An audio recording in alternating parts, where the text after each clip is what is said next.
All right. Hello, everyone. I'm Alex Sergeev. I'm from machine learning platform team at Uber. And we basically provide deep learning infrastructure for the whole company to build deep learning models. So today I'm going to talk about Horovod, which is our library for distributed deep learning. And I want to start with this famous slide by Andrew and G about why we actually do deep learning. So it turns out that while normal algorithms usually taper off with their accuracy improvements as you get more and more data, with deep learning, we can still keep increasing the amount of data and still get improvements in our model quality. So that's great. However, there is interesting implications. So at Uber, we do have a lot of use cases for deep learning where we have a lot of data. We have self-driving cars that Evgeny mentioned. We have trip forecasting use cases where we need to know how many people would try to ride Uber on New Year Eve and other times. And fraud detection, many more use cases. So as a company, we have enough problems that have a lot of data, but that brings a problem. Problem is, it takes very long time to train. So some of the models take weeks or days to train, and that hinders developer velocity quite a bit because while you may launch multiple experiments in parallel, so you may try to explore 10 different hyperparameter combinations, then after 2 weeks you realize that none of them worked, which you would have realized after you tried the first one. So the goal is how can we enable quicker experimentation by doing experiments sequentially, so that we can take advantage of outcome of the first experiment when we pose the next experiment. So to do that, we need to do distributed training.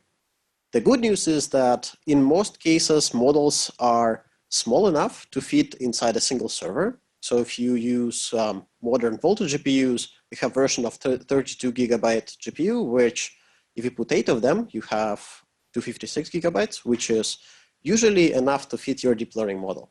So which makes our problem a little simpler. We basically need to do data parallel training where we shard data across servers or across sets of GPUs inside a server. And we parallelize the training this way where we have exactly the same model on each of those servers. They ingest different portions of data, they compute their gradients, then they average gradients and repeat the cycle. So the interesting part is, okay, how do we do this? Like, I'm a developer, how a TensorFlow model, how do I do it? So it turns out that different frameworks, they have different solutions to this. And some solutions are easier to understand, some are harder, and usually they require some sort of knowledge about infrastructure. Like, how do I run a lot of processes? How do I set up these parameter servers? How do I make it scale? And so we, as people from infrastructure team, we have a goal to make all deep learning engineers at Uber super happy and super productive and not have to worry about infrastructure. So what we do, we buy servers, we figure out what kind of network gear we should buy, we figure out what kind of containers we should create, default containers for people so they don't have to create containers themselves if they don't want to. And we want engineers to use whatever frameworks they like, and be able to train models in using those frameworks on our infrastructure as fast as possible. So in order to do this, we built this library called Horovod. The goal of Horovod is to be the library for distributed deep learning. And so it integrates with Vue frameworks. At this point, it's TensorFlow, Keras, PyTorch, and MXNet, which was contributed very recently by Amazon. It installs on the side of all the frameworks that you have on your machine. You basically install the frameworks first, whatever version you want. You don't need to custom build or anything. And then you install Horovod. And Horovod will automatically detect all the frameworks that you have and link against them. So what it does, it advances algorithms that you do use for distributed training. So it uses fancy techniques like ring-all reduce, hierarchical reduce, where you have mixture of algorithms that I'm going to cover later. It uses high-performance networking, which is usually pretty complicated to use because you need to use custom vendor libraries like Mellanox, link against Mellanox drivers, for example. So it hides all these details from framework itself. And finally, it allows us to separate concerns between infrastructure engineers, which is us, and model developers, which are quite prevalent at Uber. So what it means is that our infrastructure team can create containers with Horovod and give those containers to model engineers. And model engineers, because Horovod provides same API across frameworks, once they learn how to use Horovod for one of the frameworks, they are okay to use it for any other frameworks. As Evgeny mentioned, we use TensorFlow and PyTorch quite a bit. And some developers, they flip around between them. And for them, having the same way to do distributed training across frameworks is very beneficial. So how do you use Horovod? You need to do a few steps. First step is you add these 2 lines of code, which initialize the library. Second step, you tell your deep learning framework which GPU it should be using for this process. So with Horovod, the way we run Horovod is using MPI. And what we do is we run one deep learning training process per GPU. That makes it conceptually simple because you just need to build your model with a mind that you only have one GPU, which is usually very straightforward. And once you did that, you basically tell your framework, this process will use this GPU. And normally the model that we use is we will have, as I mentioned, single process per GPU. So the way MPI works is there is concept of ranks and local ranks. Ranks is a number from 0 to how many GPUs you have. And local rank is number 0 to how many GPUs you have within the box. And so local rank maps naturally to GPU that we're going to use for this process. Then we need to adjust learning rate and add this distributed optimizer. So distributed optimizer is a thing that will actually reduce your gradients across workers so that you get conclusive results from your iteration. As you do that, you get more higher quality gradient because you basically average gradient votes from all these workers, which is equivalent to doing gradient descent of much bigger batch. And since you're getting this higher quality gradient, in order to speed up how your training progress, you normally increase your batch size. You normally increase your learning rate. So that technique was publicized by Facebook and their ImageNet in 1-hour paper. One thing they also publicized is you do warm-up. In the beginning of the training, you may have a raw model, which is initialized from very random weights. And in order to kind of protect your model from diverging, the idea is to start with reasonably small learning rate and then gradually warm it up to this target learning rate, which is your single GPU learning rate times how many GPUs you have. So this kind of warm up, it helps to keep your training smooth. And as we use this technique at Uber for many pipelines, in most cases, we were able to achieve same accuracy. So it's reasonably common technique until you get to tens of thousands of GPUs or thousands of GPUs. Other thing is you need to synchronize initial state. So if you imagine you didn't synchronize initial state and you have 2 workers, they start from different place in hyperparameter space. What happens is they both compute their local gradient. It looks pretty good. Then they average it. Then it doesn't look pretty good. And so the idea is you always need to start everybody from the same state. And we have, depending on which framework you use or which flavor of API you prefer to use, we have a couple of ways to do it. One other remark is that since we're running multiple processes on the same server, you need to be mindful of how you use file system. And so if you're writing checkpoints or if you're writing TensorBoard, good way to do it is just to do it on first worker, because otherwise you may have just conflicts trying to write to the same file. It also floats load on your storage devices. And if we look at end-to-end example, this is reasonably copy-paste from TensorFlow website about how to do main loop. All the bold black parts is things that you need to add for distributed training. And if you look at it, it's actually not that much. So once you have your model, which is going to be much bigger than this piece of code, adding these distributed training pieces is going to be a very small fraction of your overall code. But there is more. So I talked about TensorFlow quite a bit, but as I mentioned, we support other frameworks. And so we have TensorFlow and these other guys. And so one of the key principles in Horovod is to have same API across frameworks. So because of that, we can easily, once you learn steps that you need to do for one framework, it's very easy to translate them to another framework. A lot of deep learning papers are being published. A lot of companies publish papers. Many companies have different preference of the framework they're going to use to publish paper. So it's very nice to be able to take, let's say, BERT model, take your corpus that you want to train on at Horovod, do successful training. Then maybe take other model, again, do the same steps, take on your local data. So it basically allows you to leverage models published by community easier. So we do support Keras. We added support for TensorFlow eager mode recently. Again, it looks very, very similar. We support PyTorch, MXNet, and that's it for now.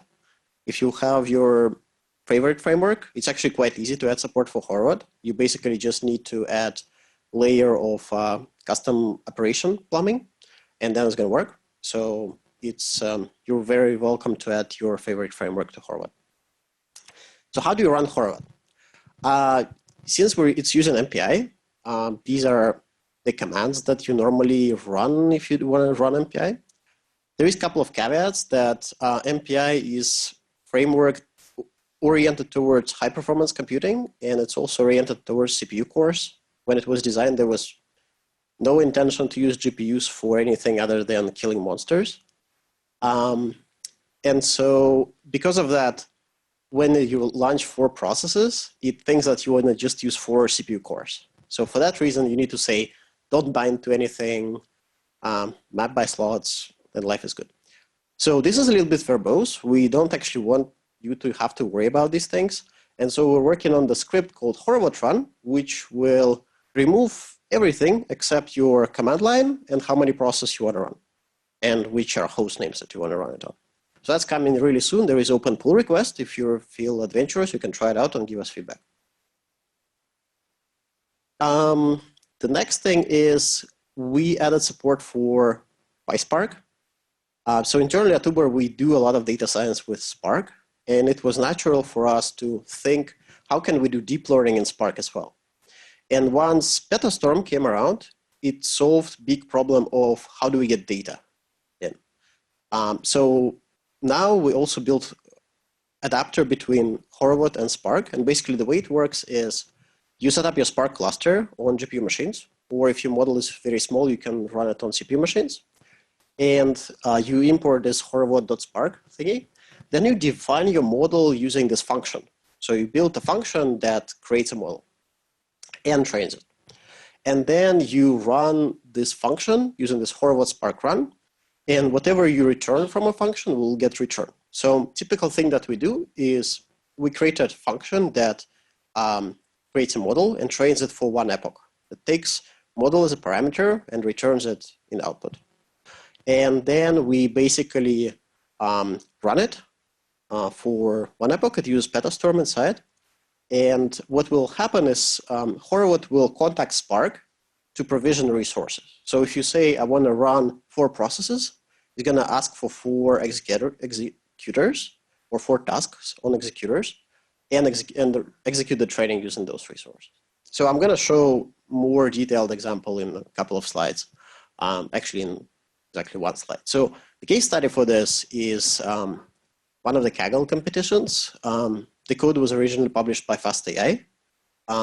And what I did is I took it and basically ported into Spark with Horovod. So I'm going to show it to you right now.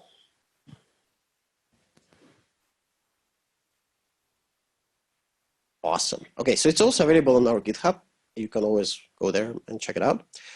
Basically, the premise is we want to have a single Python script that does PySpark and deep learning training and model evaluation, and even create submission for Kaggle, all in the same script. So you just Python run the script, in the end you get submission, you submit it to Kaggle. So the way it works is it has three phases. First is data preparation, then model training, then submission creation. And so data preparation is what you would exactly expect from Spark. So you connect to Spark cluster, read some, in this case, it's all Kaggle, so you have CSV files and its inputs. So it's reasonably complicated pipeline of massaging those CSV inputs into something that will be your features for your deep learning model. So it's a little bit elaborate, but that's usually how those data pipelines for business data are. They're usually elaborate. So we'll scroll down until we actually save this stuff. Here.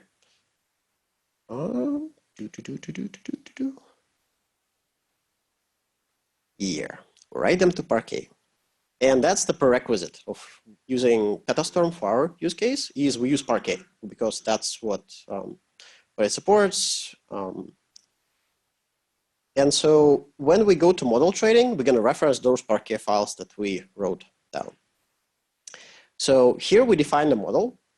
And another interesting thing is what we do is we basically create the model in our Python code that runs on the driver. However, we're not going to train it. We just create it. The good thing about this code was originally written in a notebook. And so as you write your model, you will make sometimes a lot of mistakes. I usually make a lot of mistakes. So it's very easy for me to catch those exceptions right as I make them, instead of running it in Spark and then waiting 10 seconds, and then after 10 seconds, I get exception. So it makes it very easy. So once I create my model that does not throw exceptions anymore, I will create a training function which will deserialize that model. See? We'll deserialize that model and we'll do Horovod training. So these callbacks are all part of Horovod training. This is learning rate warm-up that I was telling you about. And then, so you deserialize it and then you use Petastorm. So the part of using Petastorm is super simple. The whole Petastorm part is these 20-ish lines of code for two data sets for training and validation. And so basically what Petastorm does is you give it path to Parquet files. You tell it, since we're doing distributed training, you tell it that here's my shard, here's my number of shards, which map nicely to Horovod APIs. And then we use TF data APIs to actually take those batches coming out of Petastorm. We unbatch them and we do shuffling using TF data API. And then we just feed it to our training process. In this case, we use Keras. Keras takes those TF data datasets natively. So it's pretty nicely looking fit function. And as I mentioned, we can return things out of this training function that we use in Spark running. And so in this case, what we do is we actually write checkpoint, and then we return bytes of that checkpoint, which are getting transferred through Spark. And so eventually we will finish the training, we will get good checkpoint, and then we will write it to the file. And when we do final prediction, we're gonna run another Spark session. So the cool thing in Spark is you can actually have 3 different Spark clusters or different kinds of Spark clusters. So you can have GPU Spark clusters and CPU Spark clusters. Your training, you probably will run on CPU, on GPU. But your model preparation and your evaluation, you are likely to run on CPU machines. So Spark allows you to change this within a single script, which is quite nice. And so in this case, prediction, we're actually doing it without GPUs, and we're using single core because this model is actually very, very small, but practical. So this result gets you reasonably high on Kaggle leaderboard. So we basically do this like very lightweight evaluation, which runs very nicely on CPU clusters. And so what we do is we visualize the model from checkpoint, and then we just use Spark native data frames to do the predictions. And that's about it. So basically the point of this example case study is that Petastorm allows you to integrate your training, deep learning model training really nicely in Spark ecosystem. And so, okay, let's go back to the presentation again. All right. So we covered all these good things. And let's talk a little bit about performance. So we did Horovod for 2 reasons initially. First was that API of traditional distributed trading was quite hard to use. Second, we wanted to get very good performance. And so at the time, about a year ago, we did this benchmark where we tried to run it on 500 GPUs, and we're able to achieve 90% scaling efficiency for most models that don't use fully connected layers. So that was quite nice and made us quite happy. It also shows that if you have RDMA networking, it does help to some degree. It helps more if you have fully connected layers, but if you do fully convolutional models, it helps a little bit. And so finally, I want to cover what we were able to achieve with Horovod. So at Uber, we use Horovod for all distributed training. It's used for training both ConvNets and LSTMs, and we achieve same final accuracy. And we're able to accelerate our training by a factor of 10x or 20x, or how many GPUs you put. So that's a big game changer for us, because now we can actually train, like you can submit your model, and in the evening you can get results. Whereas before, you submit your model, and next week you get results. It's a very different thing. It's also used by other companies. So it's very widely used by Amazon, NVIDIA, Alibaba, and a lot of research institutions. So in research labs, they really like MPI because their supercomputers are designed for MPI. So they're really dig Horovod. It's also included in all the VMs that's supplied by cloud providers. So it's included in AWS, GCP, Azure.